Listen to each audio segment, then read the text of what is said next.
Bom dia, está começando agora mais uma edição do nosso programa Observadores, aqui na telinha da TV Correio SBT, destacando para vocês de casa que a gente vai sempre se guiando aí nos feedbacks que vocês dão, assunto saúde. Tá sempre ali no topo do ranking das coisas que são pedidas, e há muito tempo eu queria trazer aqui um psiquiatra para a gente falar sobre, né, situações aí que afligem a nossa sociedade no momento, que são preocupações, e também foco na área médica, nessa especialidade. Para isso, a gente conseguiu trazer aqui hoje esse jovem médico, Dr. Rafael Aguiar, meu amigo, e que está se dedicando agora a essa área da psiquiatria. E eu começo agradecendo pela tua presença aqui, Rafael, por tirar esse tempinho para estar aqui conosco. Bom dia, bem-vindo. Bom dia a todos, é um prazer imenso. Muito obrigado, Patrick, né? Para quem não sabe, o Patrick é um colega meu. Quando eu estava ainda na faculdade, na UEPA, me buscava para jogar um futebol, bater uma bolinha. Então, estou muito grato de estar participando aqui hoje dessa entrevista, desse bate-papo e adquirir informações. Muito bom, bem-vindo.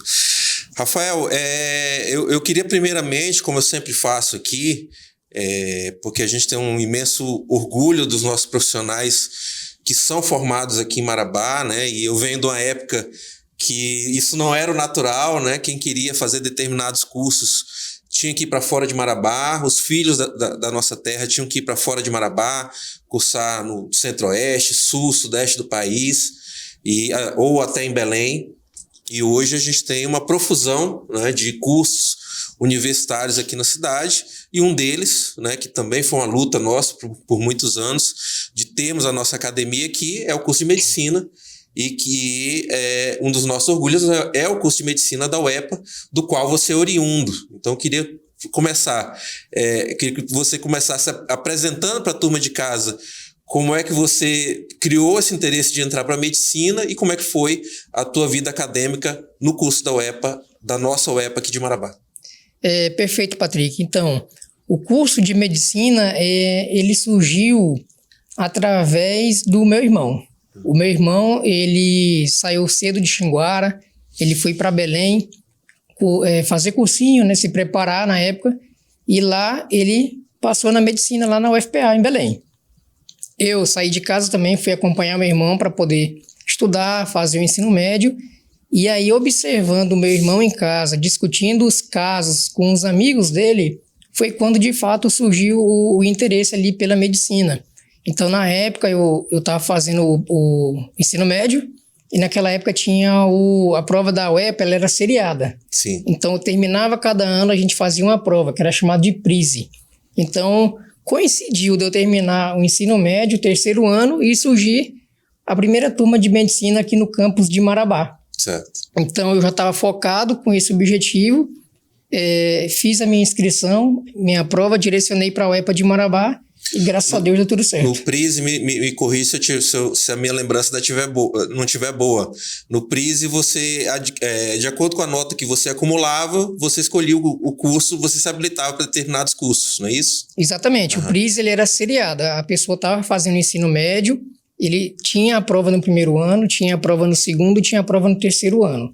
Certo. E caso ela não conseguisse, tinha o Procel, que era as provas em um único ano. Perfeito. E aí eu estava fazendo... Era no modelo antigo vestibular. O modelo antigo vestibular antes de Enem. Né? Tá. Hoje, atualmente, praticamente todas as faculdades ela é com o Enem. Mas o advento do curso de medicina aqui, na UEPA de Marabá, também foi para ti, foi um divisor de águas. Foi um divisor de águas, sem dúvidas, né? A região que eu nasci, né? Sou da região de Xinguara, aqui no sul do Pará.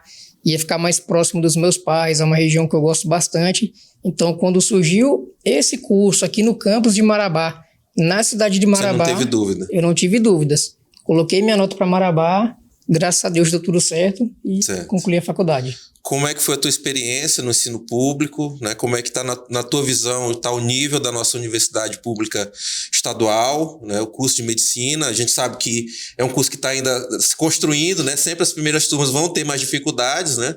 Em termos de estrutura e tudo mais, porém a gente entende que está no caminho certo, tanto é assim que teve nota máxima no ENAMED. Exatamente. O curso da UEPA aqui em Marabá, a primeira turma, que foi a minha, Começou no ano de 2013, então é um curso recente, né? Sim.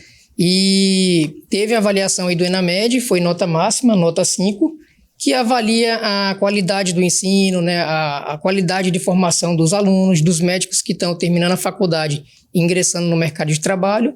E a UEPA Campus Marabá foi a que teve nota 5 aqui da região norte do Brasil. Certo. Psiquiatria, por que a psiquiatria? É uma pergunta que muitas pessoas me fazem. Muita gente, na verdade. Eu terminei a faculdade aqui na UEPA Marabá, eu tinha muito interesse pela área de urgência e emergência. Comecei a estagiar lá no Hospital Municipal muito cedo, vivia nos plantões e gostava da área de urgência e emergência. Porém, o que me chamou a atenção em vários plantões estava chegando casos de tentativa de suicídio e eu parei para refletir o que eu poderia fazer para ajudar, atuar na prevenção, não cuidar daquele paciente que estava ali grave numa UTI e o que eu poderia fazer para evitar que aquele paciente chegasse daquela forma. Perfeito. Então foi a partir daí que foi me surgindo o interesse pela psiquiatria. Vivenciamos também uma época complicada, né, a pandemia da Covid-19, e naquele momento também eu me refleti muito e foi quando surgiu o interesse de fato pela psiquiatria.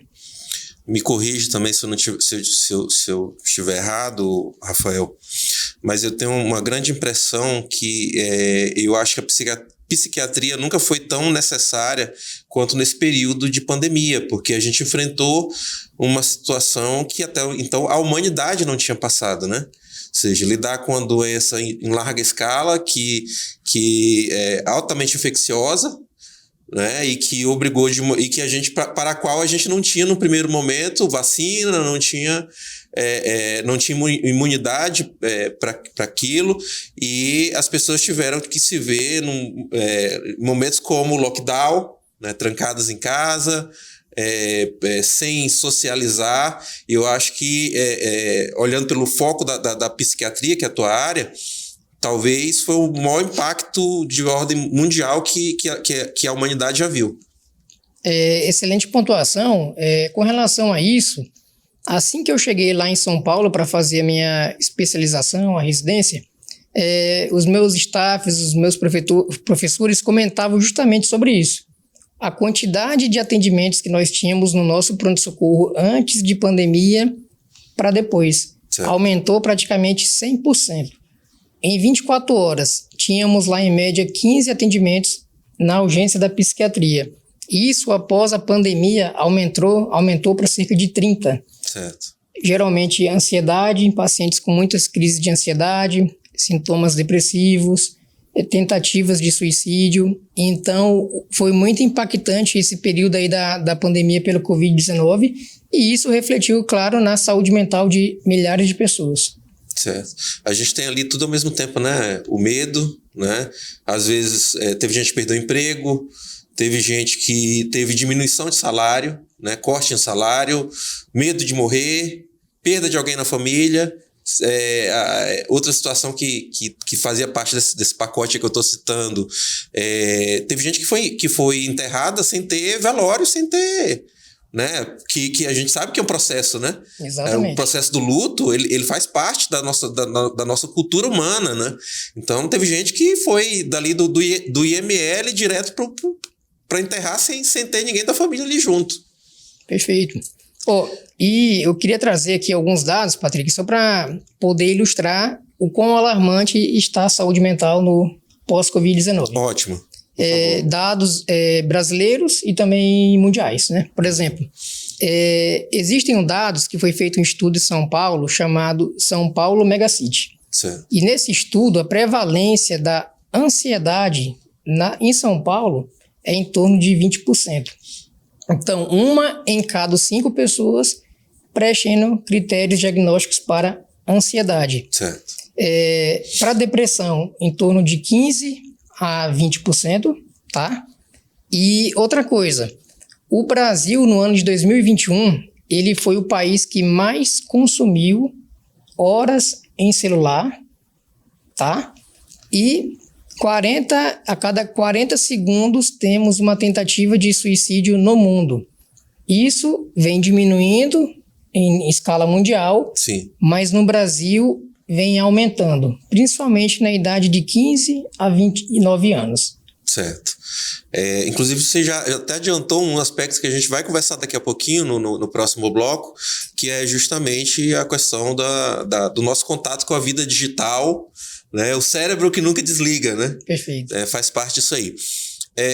Para fechar ainda, que a gente estamos dedicando esse bloco aqui a te apresentar para a turma de casa, e você já falou aí rapidamente que a tua especialização foi em São Paulo. Isso. É justamente na hora da especialização, da residência, que eu entendo que esse profissional, mesmo formado aqui, ele vai, né, ser seduzido a ficar em um outro lugar, numa capital, num centro maior, o que te fez querer voltar para Marabá e dedicar a tua militância, o teu trabalho profissional à comunidade de Marabá. Perfeito. Primeiro, porque eu sou um cara assim, muito família. Certo. Então, meus pais moram aqui no sul do Pará, na cidade de Xinguara. Então, eu vi como uma possibilidade de voltar para casa, estar próximo dos meus pais, né, da minha família. Segundo, porque eu formei em Marabá, estadual, né, faculdade pública. Então, foi uma cidade que eu tive um carinho enorme, né, fiz muitos amigos, muitas amizades. Aprendi muito aqui. Sim. É uma cidade que eu devo muito. Estagiei no Hospital Municipal, estagiei no Hospital Regional. Então, de certa forma, quando eu pensei em retornar, não tive dúvidas que Marabá seria a minha primeira opção. Voltar para casa, né?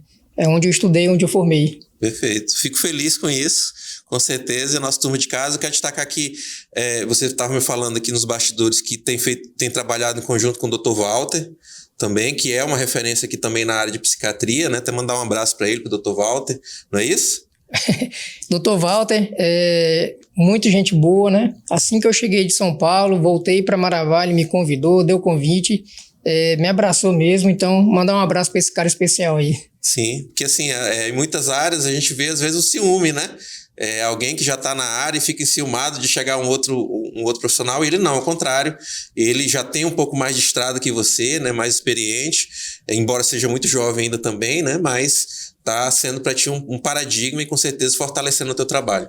Com certeza, sem sombras de dúvidas, tem me ajudado muito, me estendeu a mão para mim quando eu mais precisei, e parceiro nosso aí no dia a dia. É isso. Então, um abraço pro Dr. Walter, que também é psiquiatra. Quero trazê-lo aqui também, viu? Já fiz o convite uma vez. Vamos tentar de novo ainda esse ano. Pessoal, quem ligou a TV agora, a gente está recebendo aqui o jovem Dr. Rafael Aguiar, psiquiatra. Desmarcou alguns compromissos aí hoje para estar aqui conosco. E nós vamos gastar isso aí nos próximos 2 blocos, falando bastante aqui sobre saúde, psiquiatria, que é a área dele. Eu peço que você continue conosco, a gente vai para um rápido intervalo e voltamos já já aqui no SBT.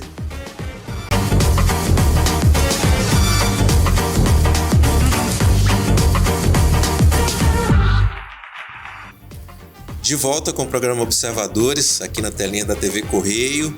Quero agradecer a você que nos acompanha aqui todas as semanas. Lembrar vocês de casa que os nossos programas anteriores estão disponíveis lá no YouTube. Basta você digitar Observadores Marabá, como está aqui nos caracteres, tá? Já aproveita, dá um joinha lá pra gente, já segue. E, inclusive, o programa de hoje também vai estar lá na íntegra. A gente que hoje está recebendo aqui esse jovem médico, Dr. Rafael Aguiar, que é daqui da nossa terra, formado aqui, que está hoje trabalhando na área de psiquiatria. Destacar também, doutor, que você citou, entre os motivos que te seguraram aqui, citou as amizades, mas eu sei de outro também, que inclusive está aqui, que é a noiva, né? Que é a Gi Rego. Então, dá um abraço para a Gi, está aqui nos bastidores. Ela que trabalha com conteúdo digital, né? Produtora de conteúdo digital. E tem muitos seguidores aí nas redes sociais. Então, agradecer a Gi que está aqui com a gente nos bastidores e é tua noiva. Vamos lá? Vamos partir para a turma de casa que é a dicas de saúde, entender sobre saúde, sobre psiquiatria. Doutor, a gente está num mundo hoje de estimulação constante, né? Eu vejo o pessoal mais da minha geração, a gente conheceu a vida antes dos celulares. A nossa vida era trabalhar de segunda a sexta-feira, 18 horas, a pessoa se desligava e só voltava a pensar em trabalho na segunda-feira. Hoje em dia, não. Hoje em dia, você, né, saiu, e eu não tô falando isso só por causa de trabalho, tá? Que a gente, né, passa a se ocupar de várias coisas e nunca se desliga, porque tá sempre ali com o olho na tela, né? Vou até pedir pro Rodrigo jogar aqui na tela nossa primeira imagem, Rodrigo. Que é justamente isso aí, né? Estimulação constante, o que acontece com o seu cérebro. Hiperativação cerebral, sono prejudicado, ansiedade e irritabilidade e queda na concentração são algumas das situações, não é isso, doutor? Perfeito. Patrick, com relação ao que você comentou, existe até uma teoria que fala sobre o descompasso entre a evolução cerebral, né, nossa saúde mental, e a evolução da sociedade. Certo. Estamos vivenciando uma mudança de época. A época da hiperconectividade, né? Muitos estímulos, muita cobrança, muita comparação. E tudo isso vem se refletindo na saúde emocional e mental das pessoas hoje. Perfeito. Tanto é que aquela estatística que eu comentei agora há pouco, por exemplo, prevalência de 20% de transtornos ansiosos, 1 em cada 5 pessoas, de 15% a 20% de depressão, aumento das tentativas de suicídio. E aí o Brasil, no ano de 2021, foi o campeão em horas de acesso e uso de celulares, quinto maior país que mais consome internet, que mais acessa a internet, e o terceiro maior mercado de gamers. Qual é a relação disso? Total. Estamos vivenciando um momento que as pessoas estão vivendo hiperconectadas, muitas horas de tela, muita hora de celular, não estão tendo tempo livre para ficar com a família, para fazer atividades de lazer, então estão sempre conectadas. E aí, o que acontece? Hiperativação cerebral, aumentando o risco de ansiedade, irritabilidade, queda na concentração, o sono prejudicado, como bem está ilustrado na imagem projetada. Doutor, a gente entra aí num espaço nebuloso, porque assim, o nosso estímulo diário, ele sempre está no sentido de nós estarmos hiperativos, né? Seja ligado na TV, os streamings, né? Os jogos, o senhor falou aí sobre os jogos que hoje são bem diferentes do que eram antigamente, né? Você tem uma explosão de 3D, de alta definição, né? Situações que estimulam a pessoa a ficar horas e horas na frente de uma tela, e isso eu penso que é uma bola de neve, né? A gente ouve, tem muita gente e muita coisa nos jogando para esse lado e pouca gente com essa mensagem aí que você acabou de falar. De precisamos cuidar disso. E isso tem sido cada vez mais comum, essa hiperconectividade. Ela está cada vez mais presente em idades mais precoces, crianças tendo acesso ao celular, Sim. às telas muito precoce, numa fase que ela está ainda em desenvolvimento. Eu vou te segurar sobre criança e adolescente, porque daqui a pouquinho nós vamos dedicar uma parte só a falar disso, né? Eu até vou jogar aqui. Joga a próxima tela, por favor, Rodrigo. Tá aqui, o sempre conectado, né? Ainda nessa linha, né? Quando a tecnologia vira um problema. Isolamento paradoxal, né? Porque pessoas que antes teriam uma vida social, hoje estão trancadas no quarto, ou trancadas, que também é uma tranca, né? Você tá ali com a cara no celular o tempo todo. Depressão e ansiedade, que o senhor falou, já são advindos, né? Trabalho sem fim, que eu acabei de falar, né? Que antigamente a gente se desligava do trabalho, hoje em dia, né? Você está sempre ali resolvendo uma coisa, tentando adiantar uma outra coisa, e a dependência digital, que também faz parte desse processo. Perfeito. Isolamento paradoxal. A tecnologia ela veio para aproximar, né? Sim. Aquela distância física, ela veio para aproximar, mas ao mesmo tempo distanciou. Aquele contato físico que as pessoas tinham, aquele contato afetivo, é cada vez mais difícil, cada vez mais complicado. Por exemplo, anteriormente nós tínhamos uma roda de crianças que brincavam, conversavam, empurravam o carrinho. Atualmente o ambiente é outro, é muito comum você ver uma rodinha de crianças, mas cada uma com seu celular, com seu tablet. Então elas não estão tendo aquela interação de qualidade, aquele tempo de qualidade, estão sempre dando preferência para as telas. O senhor é o psiquiatra, né? Ou seja, a figura médica que atua nessa área, e nós temos a figura do psicólogo também, né? Que eu entendo que é o primeiro momento, né? Existe um degrau ali que você segue até chegar efetivamente ao psiquiatra. Qual o papel, na sua visão, do psicólogo nesse momento? Porque eu entendo que o psicólogo talvez seja o primeiro a perceber, a ter esse contato com as famílias, com as pessoas e identificar que nós temos uma tendência a um problema ali. Essa é uma pergunta que sempre aparece para mim, né? Sim. Doutor, você é psiquiatra, você é psicólogo. O psiquiatra, ele é o mesmo que o psicólogo. Então, uma dúvida que as pessoas têm... Vou aproveitar para explicar isso aí para a turma de casa. Frequentemente. O psiquiatra, ele é um médico clínico, fez a faculdade de medicina, terminou, depois ele faz a especialização, a residência dele em psiquiatria. Perfeito. O psicólogo, ele é um outro profissional, que ele fez a faculdade de psicologia. Na verdade, os dois trabalham conjuntamente. Se complementam. Se complementam. O psiquiatra, ele faz o atendimento, geralmente ele recebe o paciente encaminhado da psicóloga e é quando ela vê a necessidade de um tratamento medicamentoso associado. A psicóloga acaba sendo a porta de entrada. Geralmente os pais vão procurar o atendimento psicológico para o filho, para a filha, e aí ela vai fazer o tratamento psicoterápico, né? A abordagem, trabalhar as crenças, a mudança de pensamento, a mudança do comportamento. Então, falei certo, né? O psicólogo é quem vai tentar moderar isso aí para que não vire uma patologia. Exato. Ela pode ter a porta de entrada, digamos assim. Geralmente os pais, né, a família vai procurar primeiramente o psicólogo, e aí o psicólogo, iniciando o acompanhamento, observar a necessidade de uma avaliação com o psiquiatra, aí ele vai encaminhar. Certo. Então, é o psicólogo que vai conseguir entender no primeiro momento que está vendo. Principalmente se a gente verificar essa questão aí de que nós vivemos num país em que as pessoas elas se deixam adoecer primeiro para procurar ajuda, né? A medicina preventiva, a saúde preventiva, ela não é uma praxe do brasileiro. Concorda? Concordo. Isso até que vem diminuindo com o passar do tempo. Que bom. Por exemplo, a psiquiatria, quando eu terminei a faculdade de medicina, sobravam vagas. Então, poucos médicos queriam fazer a residência em psiquiatria. No atual momento que estamos vivenciando, hoje é uma das especializações assim, mais procuradas. Aonde é que eu quero chegar com isso?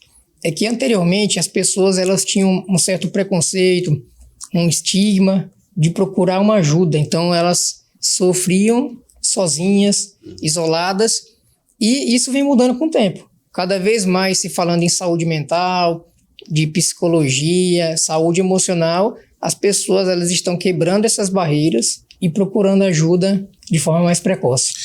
Rafael, tem uma outra abordagem sobre isso também, que é o fato de que, por muitos anos, a nossa sociedade ela tratou a diferença, né, as manifestações psicológicas ou psiquiátricas como deixar à parte, né, que era o manicômio. Né? Hoje a gente vive numa sociedade que milita o antimanicomial, né? Mas o manicômio do passado você tinha uma pessoa que tem uma determinada situação psiquiátrica, ela é internada lá e como se fosse uma prisão, né? E ali ela fica alijada do convívio social. Eu penso que hoje, além da luta antimanicomial, existe uma militância nesse sentido, né? De que, eu acho que até o Brasil, de forma pública, já venceu isso, né? Não existe mais os manicômios públicos, e a gente passou por um outro estágio social que a nossa sociedade já compreende que existem as doenças psiquiátricas, que existem as manifestações psiquiátricas e que elas têm tratamento. Eu falei alguma besteira aqui? Não, corretamente. Inclusive, isso acontecia quando estava durante a residência, a especialização em São Paulo, do pronto-socorro. Era muito comum chegar um paciente em surto psicótico, nós precisarmos fazer uma internação, mas sempre aparecia esse comentário, um certo receio da família, mas nós vamos ter que deixar aqui, ela não vai ser agredida, ela não vai ser amarrada, né? Porque justamente ficou um certo trauma desse período em que as pessoas elas eram tratadas em manicômios, não tinha um suporte assim adequado, um cuidado adequado, assistência integral, e por conta disso, muitas pessoas evitavam procurar uma ajuda médica, um psicólogo, um psiquiatra, por conta desse receio. Eu acho que dentro dessa conta aí que nós estamos falando, talvez esteja o autismo, que no passado, né, bem lá no passado, porque agora a nossa sociedade recente já sabe o que é o autismo, já tem, né? Mas com certeza lá no passado era tudo tratado como uma coisa só, né? Ou seja, a pessoa que tinha um determinado nível de autismo, ela certamente era vista como se chamava antigamente, as pessoas diziam que é doido, né? Para tudo que era situações psicológicas, se falava é doido, é doidinho, é doido, não é normal. E com certeza estava todo mundo ali no mesmo balaio, internado no manicômio. Perfeito. Inclusive, é uma pergunta frequente que também me fazem. Estamos tendo o aumento de quantidade de pessoas diagnosticadas com o transtorno do espectro autista, ou é porque antigamente acabavam sendo taxados como doido e tratado lá no manicômio. Perfeito. Então, é um pouco de cada um. Hoje temos mais conhecimento, os médicos eles estão mais capacitados, estão pesquisando mais sobre o transtorno do espectro autista, estão investigando melhor, diagnosticando de forma mais precoce e efetuando o tratamento. Então, entra nessa parte, que o transtorno do espectro autista, ele é em níveis de suporte. Sim. Nível 1, nível 2, nível 3. Então, provavelmente, o nível 3, que vai precisar de cuidados especiais, cuidado da família, anteriormente eles eram levados para os manicômios. É o psiquiatra que faz essa avaliação? O psiquiatra, ele faz essa avaliação, ele pode dar o diagnóstico, mas também o neuropediatra. O neuropediatra. O neuropediatra também. Perfeito. Doutor, aproveitando que a gente partiu para esse lado aí, nem estava na nossa conversa original, mas já que a gente está falando nisso, e a gente está numa sociedade hoje que temos muitos autistas, a gente sabe que existe uma corrente que destaca que, somente na área de educação, existe muita gente que levanta sempre a desconfiança de que está surgindo muito laudo de autismo por aí, porque tem gente também querendo se aproveitar disso para ter benefícios, porque hoje você tem benefícios N do governo, né, para pessoas que têm laudo de autismo. Eu sei que com certeza deve existir as pessoas que tentam ter um laudo em mãos para ganhar algum tipo de benefício, e eu sei que isso até atrapalha quem realmente tem essa condição. Como é que o senhor vê essa questão? A questão do maior conhecimento, igual eu comentei, diagnóstico precoce, as pessoas estão sendo diagnosticadas com transtorno do espectro autista. Porém, também tem esse outro lado da moeda. Por exemplo, quando eu fiz a minha especialização, eu estagiei num serviço que a criança, ela era avaliada, né, a pessoa adulta, ela passava em pelo menos 5 consultas para poder fechar ou não o diagnóstico de transtorno do espectro autista.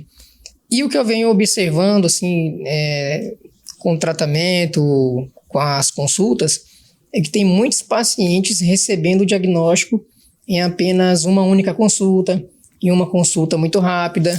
Então, pode estar acontecendo isso sim. Perfeito. Joga aqui mais uma imagem, por favor, Rodrigo. A gente tem que ainda estar naquela conversa que a gente estava anteriormente, né? Estimulação de saúde mental, sobrecarga cognitiva, né? A hiperativação afeta o cérebro e a saúde mental. Então você tem ali sobrecarga cognitiva, estresse crônico, sono prejudicado, desregulação emocional. A gente não falou especificamente sobre o sono. Como é que essa questão toda vem afetando o sono numa sociedade que eu sei que a gente está dormindo cada vez menos? A queixa de insônia, ela figura aí entre as 3 primeiras no consultório, no dia a dia do psiquiatra. Primeira, sintomas ansiosos. Segundo, depressão. E terceira, a insônia. Cerca de 40% das pessoas estão se queixando de insônia, de um sono que não está adequado. E isso vem ocorrendo por inúmeros motivos. Primeiro, as pessoas elas estão vivenciando, né? Não estão fazendo aquela rotina do sono que a gente tanto explica. O que é a rotina do sono? Evitar o contato com a tela, com o celular, com o computador, com a televisão, pelo menos 1 hora ali antes do horário de dormir. O consumo de substâncias, né, psicoestimulantes, por exemplo, evitar o consumo de cafeína, Coca-Cola, um vilão. Sim. Muitas pessoas, eu estou fazendo a entrevista, consomem Coca-Cola em grandes quantidades no período noturno, energéticos. Então, assim, Patrick, a insônia... Coca-Cola por pelo menos 2 motivos, né? O próprio estimulante que está presente na fórmula e 2, o açúcar. O açúcar. Porque o açúcar também é elemento químico que depois vai atrapalhar o sono, não é isso? Atrapalha o sono. O açúcar vai virar energia. Então, a pessoa vai tomar aquele refrigerante que tem a cafeína e que tem o açúcar, que é energia, ali no período em que ela precisa desligar, que ela precisa relaxar, que o corpo dela e a mente precisam entender que é o horário para dormir. Perfeito. Aqui, ó, precisamos de pausas reais para consolidar memórias e aprendizagem, faz parte do sono completo, regular emoções, recuperar a energia física e mental. Quantas horas são necessárias para você realmente ter um bom descanso e uma qualidade do sono, doutor? O ideal, pelos estudos, pelas recomendações, né, é de pelo menos 8 horas de sono. E que esse sono comece o mais cedo possível na noite anterior, né? E que sejam 8 horas de sono de qualidade. Porque não é que tem que ser aquele sono direto, porque a pessoa vai fazer ciclos do sono. Então tem que fazer ciclo do sono superficial e sono profundo. Então, às vezes a pessoa consegue dormir até mais do que isso, porém tendo despertares. Então o ideal é que seja um sono completo, tenha um horário para dormir, um horário para acordar. Certo. E fazendo 8 horas de sono completas para que ela possa acordar se sentindo bem, descansada. Esse é o ideal. Certo. Pessoal, quem ligou a TV agora, nós estamos recebendo aqui esse jovem médico, psiquiatra, Dr. Rafael Aguiar, aceitou estar conosco aqui. Nosso bate-papo está de alto nível, conversando aqui sobre saúde. Ainda tem bastante coisa para a gente conversar no próximo bloco, quando a gente vai falar dos perigos para a infância e adolescência, tá? O doutor também tem várias dicas para nos dar sobre isso aí. A gente vai para um rápido intervalo. Peço que você continue conosco aqui no SBT. A gente volta já já.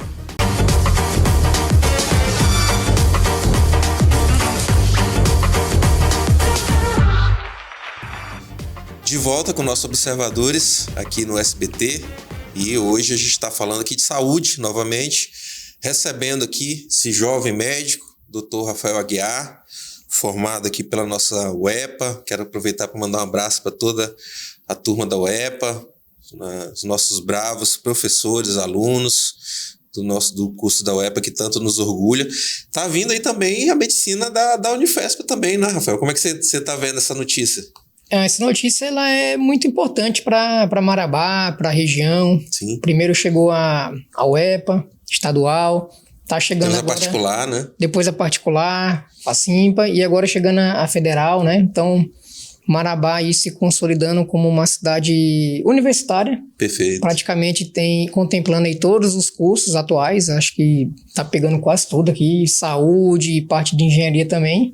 Isso é muito bom para a cidade, né? Para a região. Muito bem colocado. Doutor, vamos partir para uma parte aqui que é mais delicada, que é o contato cada vez mais cedo, né, do ser humano com a tecnologia, com as telas, o que pode daqui a pouco descambar na área que o senhor trata, que é a patologia, né? Vamos jogar aqui mais uma tela, por favor, Rodrigo? Aqui. Isso. Né? Inclusive a gente tem ali o tempo de tela, esse aqui foi você mesmo que nos passou, né? Tempo de tela recomendado varia conforme a faixa etária. Antes de ler aqui o tempo de tela, é preciso destacar que esse chegar mais cedo, ele está vindo no esteio de uma série de outras práticas sociais que vem se consolidando ao longo dos anos, né? Você tinha antigamente, só trabalhava o pai, a mãe ficava em casa com os filhos, né? Hoje em dia, pai e mãe trabalham para sustentar, porque os gastos são cada vez maiores, né? Para você manter uma família, né? Imaginando aí uma família pai, mãe, filhos. Os filhos ficam ali com a babá, ou quando né, com um outro familiar, e até às vezes com os próprios pais, na hora que os pais estão. É uma forma de deixar a criança quieta, né? O famoso, né, entre aspas, deixar quietinho, é botar ali um tablet, um celular na mão, né? O que já tira ali de cara o contato dessa criança com a natureza. Ela poderia estar brincando de outras coisas, né? Interagindo com a natureza, brincando do que se brincava antigamente, né? Chutar bola, ou outras coisas mais lúdicas que fazem parte desse encadeamento de aprendizado. E por outro lado, estão já virando escravas da tecnologia, doutor. Ótima colocação. Eu também venho atuando aqui nos atendimentos de crianças e adolescentes na minha área da psiquiatria. E do que eu venho observando, que vem trazendo grandes prejuízos para essas crianças, é justamente isso. O contato precoce com celulares, com a tecnologia. E qual o grande problema aí, Patrick? A criança, o cérebro dela não é uma miniatura, ele está em construção.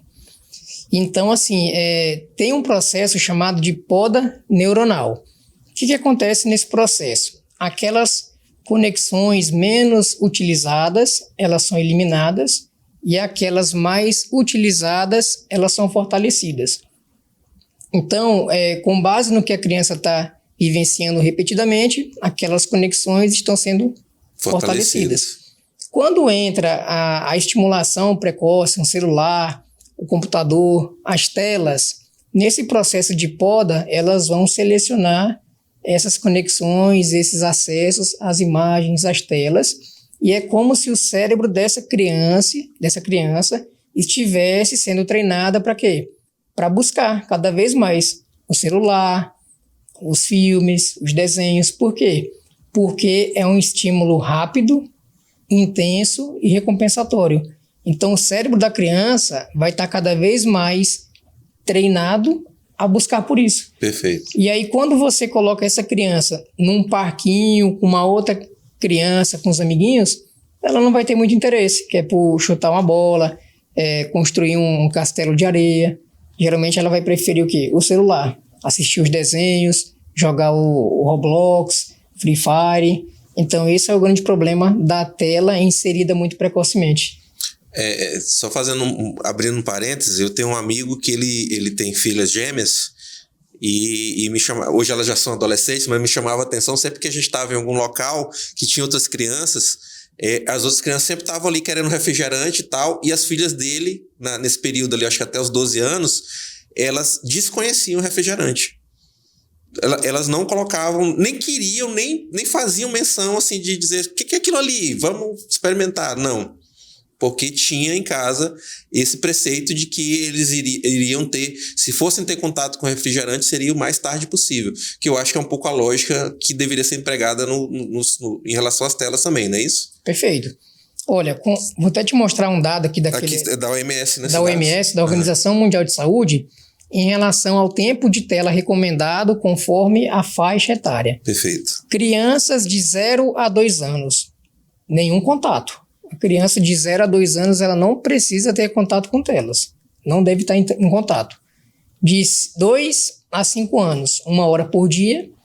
De 6 a 10 horas, 2 horas por dia. 6 a 10 anos. 6 a 10 anos. E adolescentes, né, de 11 a 18, no máximo até 3. E na prática dos atendimentos, o que eu tenho observado é o contrário. O que significaria, então, tá anexo a esse raciocínio, não ter um celular próprio, né? Não ter um celular próprio, né? Porque só assim vai dar para controlar a quantidade de horas de acesso, o que aquela criança, aquele adolescente está consumindo no celular, né? E assim, na prática dos atendimentos, o que eu estou observando é crianças de 2 anos, 4 anos, assistindo celular mais de 5 horas por dia. E aí a mãe chega com a queixa de que a criança está com dificuldade para dormir, não está conseguindo se concentrar na escola, está tendo queda de rendimento escolar, achando que pode ser um TDAH, um transtorno do espectro autista, e na verdade pode ser apenas o excesso de telas. Muito bem colocado, isso aí deve estar acontecendo demais. Vamos jogar mais uma figura aí, por favor, Rodrigo, mais uma tela. Aqui, ó. Aqui eu acho que casa bem com o que o senhor está falando aí, né? Saúde mental na infância e na adolescência. Reconhecer o primeiro passo para cuidar.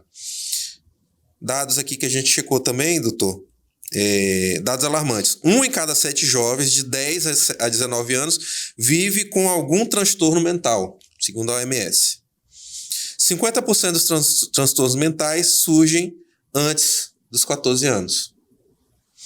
Ansiedade e depressão são os mais comuns na faixa etária. Sinais de alerta: tristeza persistente, isolamento social, e eu quero abrir um parênteses aqui, né? Eu entendo que criança, e inclusive até adolescente, não deve estar trancado em quarto, né? Tem gente que acha normal o filho estar trancado horas e horas no quarto, trancado mesmo, literalmente, né? As chaves, se trancar dentro do quarto. Esse convívio social de que a gente está falando aqui, ele começa dentro de casa mesmo, né? Não significa ir para uma festa ou conversar, que também é importante, mas o convívio mesmo com a própria família, não é isso, doutor? Perfeito. Inclusive, o meu staff, né, meu preceptor lá da residência, doutor Adiel Rios, ele falava justamente sobre isso, que a felicidade é a variabilidade do comportamento. Então, é a quantidade de comportamentos diferentes que a pessoa faz ao longo do dia, ao longo da vida. E aí aquele jovem, aquela criança... Experimentar, né? O velho é bom experimentar. Aquele jovem, né? Aquela criança, aquele adolescente que fica horas dentro do quarto, isolado, não sai de casa. Isso tem que ser investigado, né? Tem que ser perguntado pelos pais, investigado também nas escolas, né? E encaminhado para uma avaliação com um profissional. Porque assim... Eu penso que talvez a gente tenha chegado a esse estágio muito também porque os pais, eles querem os filhos numa redoma, né? Ou seja, o mundo está perigoso lá fora, né? Então, às vezes, talvez para o pai seja um elemento de relaxamento. Poxa, pelo menos eu sei que o meu filho está aqui. Ele não está no local incerto, num local onde ele vai estar passando um perigo de ser atropelado, de se envolver com pessoas erradas, etc. E esquecendo... Quando você tira de todas disso tudo e prende numa redoma, me corrija se eu estiver errado, você está deixando de ter as experiências que fazem da gente quem nós somos, que é justamente que vão criar as frustrações, né, pelas quais a gente vai aprender que o mundo não gira para a gente, ao nosso redor e para nós mesmos. E que a gente vai ter dificuldades para alcançar as coisas, para chegar para ter os processos para chegar nas coisas. E é justamente a não ocorrência dos processos, doutor, que aí eu peço que o senhor me corrija se estiver errado, que a não ocorrência dos processos é que vai depois redundar num suicídio. Que acontece, né? Muitos pais têm, assim, privado os filhos um certo protecionismo, por um medo deles, né? Claro, a sociedade muito violenta, muitos assaltos, muitos acidentes, mas ao fazer isso, o jovem ele fica ali num local, numa zona de conforto, que ele não entra em contato com os perigos da vida real, as vivências que ele deve passar, as experiências. E aí ele não consegue, de certa forma, reconhecer perigos, ele não consegue controlar os impulsos, não consegue planejar. Ele está passando por um processo de amadurecimento, né, e controle dos impulsos. Então, quando ele passa por uma situação como essa, de frustração, que ele recebe um não, ele não consegue se autorregular emocionalmente, justamente por não ter tido essas experiências. E aí acaba tendo esses pensamentos negativos, tentativas de suicídio. Perfeito. Eu tinha parado lá na lista, né, na queda do isolamento social, aí vem queda do rendimento escolar, é um indicativo, né, sinais de alerta, mudanças bruscas de comportamento, alteração do sono e apetite, irritabilidade excessiva. Isso é até nos adultos também, né? Também.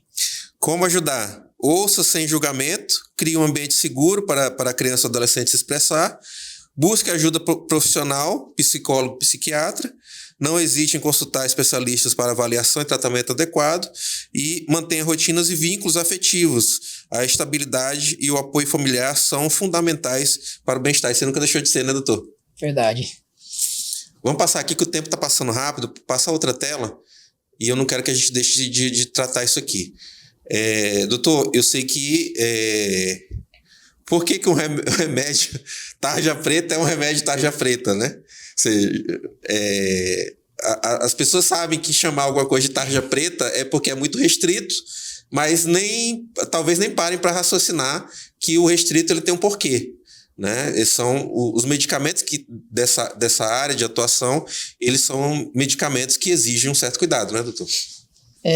Correto. Na minha área, né, na psiquiatria, trabalhamos aí com alguns medicamentos que servem para tratar inúmeras causas, né, tratamento dos transtornos mentais, mas de fato eles, quando usados de forma incorreta, sem a prescrição e um acompanhamento por um médico, podem levar a prejuízos, né? Dependência. Tolerância, dependência, e na prática atual temos observado muito isso. Muitos pacientes nos procurando no consultório já dependentes de vários medicamentos, medicamentos para dormir, Zolpidem, Clonazepam. E permite um parêntese, quando ele fala tolerância, o medicamento já não faz mais efeito, né? Já deixa de fazer efeito. Exatamente. Você começa ali com uma dose do medicamento inicialmente e aquela dose está fazendo um efeito esperado. Com o tempo, ele vai precisar aumentar a dose daquele medicamento para ter aquele efeito inicial. E aí é muito comum o paciente se automedicar e quando chega no consultório já chegar tomando altas doses da medicação. Certo. Continuando no que você estava falando, da questão dos cuidados, né? A gente começou falando aqui de remédio tarja preta, mas existem outros medicamentos que estão no meio do caminho aí, que talvez as pessoas comprem até com algum tipo de acesso, que também existe cuidado, né, doutor? Sim, existem os medicamentos, né? Nem todos vão causar isso, nem todos vão ter risco de dependência, de tolerância. Então, existem sim medicamentos que passam, por exemplo, os antidepressivos. Muitas pessoas têm um certo receio de tomar os antidepressivos com medo dele causar dependência, causar vício. Isso é verdade. Mas não causa. São medicamentos que, quando acompanhado por um médico, por um especialista, a pessoa vai fazer o uso corretamente, vai ter o início, vai ter o meio e possivelmente a interrupção. Agora sim, existem os medicamentos que causam dependência, que são os medicamentos geralmente para a pessoa poder dormir melhor, que aí entra o Zolpidem, o Diazepam, o famoso Rivotril, e também medicamentos utilizados para melhor performance, né? Medicamentos utilizados para o TDAH, que é conhecido aí comercialmente como Venvance. Então, tem muitos casos de estudantes, concurseiros, utilizando essa medicação por conta própria, sem prescrição médica. Muito bem colocado. Isso aí é preocupante, né? Preocupante. A gente sabe que existe muito. Doutor, tem esses baratinhos que você compra em farmácia também, que as pessoas compram a pretexto de ajudar ali no sono. Vou citar um aqui, valeriana, né? Algum problema com esse tipo de medemedicamento? Olha, esses medicamentos assim, mais naturais, uns são baseados em maracujá, né, se eu não me engano, né? O maracujina, do maracujá, o passiflora, esses aí não tem assim problemas, né? São medicamentos mais naturais, fitoterápicos, e esses não tem risco de causar uma dependência.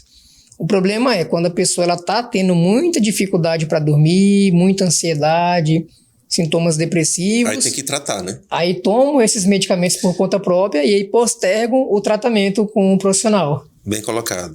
Importante. Então tá aqui, que tá ali na nossa lista, né? Da automedicação. Dependência química, o senhor falou. O risco de mascarar o diagnóstico. Você achar que tá bem, quando Exatamente. Você já deveria estar se tratando. É muito comum o paciente ele tá com um transtorno de ansiedade ou então um transtorno depressivo. Sim. E aí ele começa a tomar por conta própria um diazepam, um clonazepam. Aquele medicamento ele vai dar um alívio imediato, mas não vai tratar a causa base. Então é aí que entra a questão do mascaramento do diagnóstico. E existem pacientes que ficam anos tomando esse medicamento e que não está fazendo um tratamento correto, um tratamento adequado. Interações perigosas, né, que é a combinação desses medicamentos com outros medicamentos que a pessoa já está tomando e que constituem perigo também. Constituem perigo, porque a pessoa ela vai tomar um medicamento por conta própria, sem acompanhamento médico, sem considerar as comorbidades, pressão alta, diabetes, um problema cardiológico. Então, tem problema de interagir com outros medicamentos, né, de tratamento de outras patologias, e também tem o perigo de usar com substâncias. Por exemplo, ela fazer o uso desses medicamentos e tomar bebida, tomar cervejinha no final de semana, fumar cigarro. Então tem o perigo de interagir não só com medicamentos, mas também com substâncias. E o risco de overdose também está ali nessa lista. Justamente, e o risco de overdose também, porque elas podem fazer o uso de forma excessiva, vários comprimidos ao dia, sim, e colocando a vida em perigo. Perfeito. Pessoal, nosso tempo estourou. Quero comemorar novamente e agradecer a presença aqui do Dr. Rafael Aguiar, médico, jovem médico psiquiatra. Agradecer a presença aqui da Gi Rego, noiva dele, está aqui nos bastidores, acompanhando, que a gente estava brincando aqui que é a assessora para assuntos de Instagram. É a marqueteira. Marqueteira, pessoal.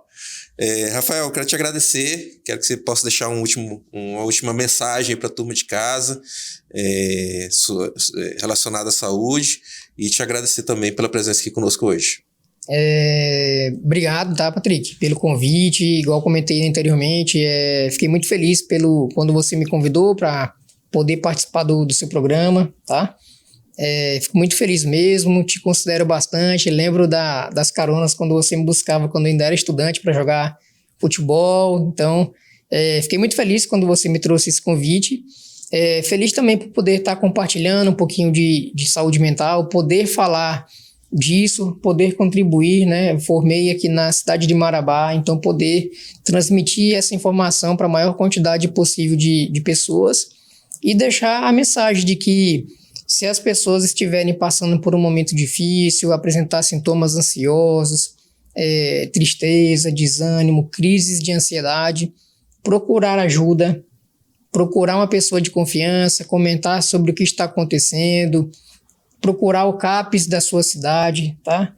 A cidade tendo CAPS, procurar, que é a porta de entrada, e em casos de extrema urgência, ligar mesmo para o serviço de atendimento móvel, ligar para o SAMU e o CVV, que é o Centro de Valorização da Vida. Perfeito, muito bem colocado. Inclusive, esses contatos todos a gente vai deixar aqui embaixo. O teu também, o endereço do teu Instagram também, para quem eventualmente queira acompanhar a tua atuação médica. Te agradecer mais uma vez em nome de toda a nossa equipe aqui, o tempo que você tirou para estar aqui conosco. Você desmarcou, né? Com certeza, compromisso para estar aqui conosco hoje. Em respeito aqui aos nossos telespectadores, e eu te agradeço em nome de todos eles. Eu tenho certeza que esse nosso bate-papo aqui foi bastante esclarecedor. Da mesma forma, agradeço a você de casa que nos acompanhou aqui hoje. Um ótimo domingo a todos, um bom restante de final de semana e até semana que vem aqui na telinha da TV Correio SBT.